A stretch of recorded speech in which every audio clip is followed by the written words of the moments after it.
Audio Jungle.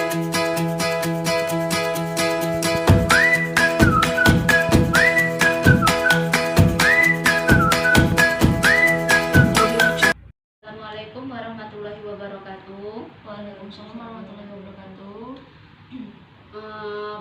Selamat siang anak-anak. Siang Bu. Bagaimana keadaannya? Alhamdulillah. Siapa hari ini yang tidak masuk? Tidak ada. Sudah semua berarti ya. Ya. Baiklah, kita buka pada pelajaran pada hari ini dengan bacaan basmalah.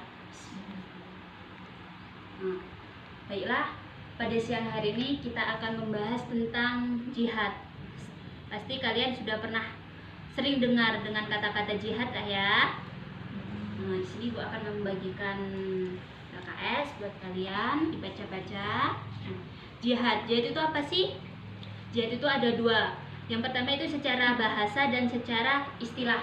Kalau menurut bahasa, asal makna jihad adalah mengeluarkan segala kesungguhan, kekuatan, dan kesanggupan di jalan yang digabungkan di jalan yang benar. Untuk yang kedua yaitu menurut syariat, jihad berarti mengerahkan kekuatan seluruh orang kafir dan para pemberontak. Yang selanjutnya yaitu menurut Ibnu Taimiyah, jihad adalah hakikat yang harus ditanggapi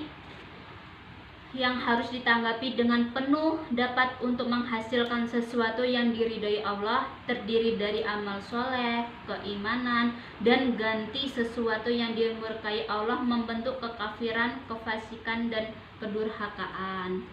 Nah, selain menurut Ibnu Taimiyah, jihad itu juga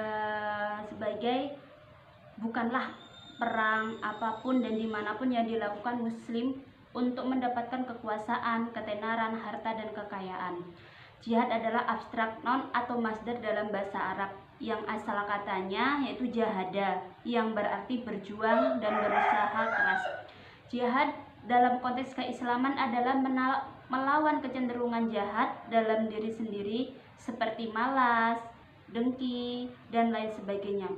Nabi SAW bersabda yang berbunyi afdalul jihadi yujahada rajulun nafsaha wa hawahu, yang artinya jihad yang paling utama adalah berjuang melawan hawa nafsu.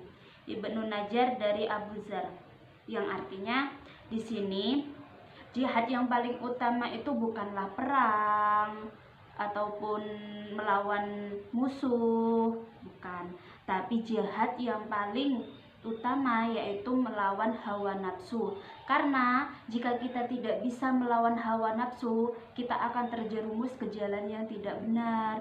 Maka dari itu Nabi Muhammad SAW menjelaskan bahwa jihad yang paling utama dan paling yang harus kita benar-benar lakukan yaitu jihad melawan hawa nafsu. Hawa nafsu itu tersendiri tidak cuman yang besar-besar, bisa seperti halnya kita melawan boros, terus seperti kita hal-hal yang tidak penting itu kita beli ataupun dan lain sebagainya. Hawa nafsu itu banyak sekali. Hawa nafsu tentang hati, tentang mata, dan lain sebagainya. Nah, yang selanjutnya yaitu dasar-dasar jihad dalam Al-Quran dan hadis. Yang pertama dalam Quran surat Al-Hajj ayat 78. Bismillahirrahmanirrahim. Wajahidu fillahi haqqa jihadiyah, yang artinya berjihadlah kamu di jalan Allah dengan jihad yang sebenar-benarnya. Jadi dalam Quran sudah dijelaskan bahwa jihad itu memang udah disuruh. Jihad itu menurut kalian apa sih? Coba Ajeng, menurut Ajeng jihad itu apa? Hakikatnya yang harus ditanggapi dengan penuh dapat untuk menghasilkan sesuatu yang diridhai Allah.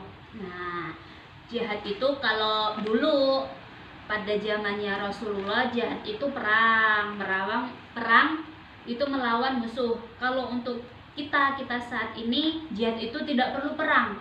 Perangnya itu yaitu melawan hawa nafsu, jihad itu bisa jadi seperti kita saat ini, yaitu melawan kebodohan dengan cara menuntut ilmu. Nah, selanjutnya dalam surat Al-Baqarah ayat 193. Coba Saudara Yuli dibacakan.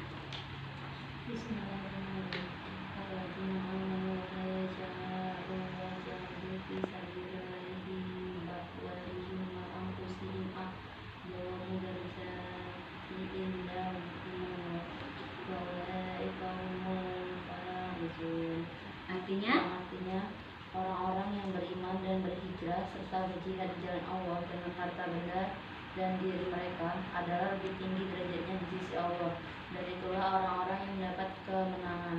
Surat At-Taubah ayat 20. Selanjutnya dalam surat At-Taubah ayat 20 ini dijelaskan bahwa jika kita berjihad dengan harta benda dan diri, maka diri kita itu mendapat derajat di sisi Allah yang sangat tinggi dan mendapat kemenangan nanti di akhirat. Yang selanjutnya yaitu dalam hadis riwayat Al-Bukhari yang berbunyi qala rajulun lin-nabi sallallahu alaihi wasallam ajahidu qala laka abuwani qala na'am qala fa fi hima fajahid, yang artinya ada seorang laki-laki bertanya kepada Rasulullah Shallallahu Alaihi Wasallam, dapatkah aku pergi berjihad? Rasul menjawab, apakah engkau memiliki orang tua? Ya, jawab laki-laki itu. Rasulullah menjawab, maka berjihadlah dengan melayani keduanya. Jadi jihad itu selain yang ibu sebutkan tadi, pada zamannya Rasulullah itu Rasulullah sudah menjelaskan bahwa jihad itu tidak perlu dengan perang. Kita bisa berjihad itu merawat dengan kedua orang tua kita. Jika orang tua kita sudah tua atau sakit, kita bisa merawatnya. Itu sudah termasuk bentuk dengan jihad. Selain hadis riwayat Bukhari yang sudah ibu jelaskan, ada lagi yaitu yang berbunyi masalul mujahidi fisabilillahi wallahu a'lamu bima yujahidu fisabili kamasalin so'imin imi watakalullahu li mujahidi fisabili bi ayatawafahu ayyudakhilu jannata uyarji'u salimam ma'a raji'u khanimah, yang artinya perumpamaan orang yang berjihad seperti orang yang berpuasa dan bersabar, berpuasa dan sholat terus menerus, dan Allah sangat mengetahui orang-orang yang berjihad dengan ikhlas. Allah telah menjanjikan surga jika dia terbunuh atau mengembalikan dengan selamat serta membawa pahala dan rampasan perang. Hadis riwayat Bukhari. Jadi Allah itu telah menjanjikan surga jika orang yang perang ataupun berjihad di jalan Allah. Jika dalam keadaan dia nanti terbunuh, maka Allah sudah menjanjikan dia surga. Jika dia dalam keadaan sehat, maka dia akan mendapat pahala yang begitu sangat besar. Hikmah jihad. Hikmah jihad itu yang pertama menyebarkan, menegakkan dan mempertahankan agama Islam. Yang kedua, membentuk kesatuan umat Islam. Yang ketiga, bekerja sama untuk menyebarkan, menegakkan dan mempertahankan kalimat Allah di buminya, yaitu agama Islam. Yang keempat, menanamkan rasa persaudaraan umat Islam. Nah, dari sini apakah kalian sudah paham? Ada yang ingin dipertanyakan? Tidak. Baik. Coba ibu ingin bertanya di salah satu antara kalian. Yuli, coba sebutkan contoh-contoh jihad menurut kamu.